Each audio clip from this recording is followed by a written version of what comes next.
నేను మీకు సంతానంగా తప్పకుండా వస్తాను.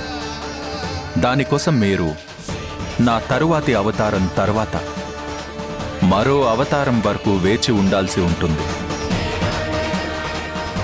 రాబోయే జన్మకు నేను ఈ వరాన్ని మాతా దేవకికి ఇచ్చి ఉన్నాను.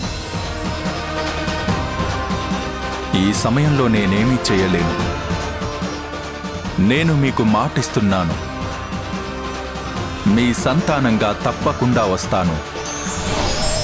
స్వామి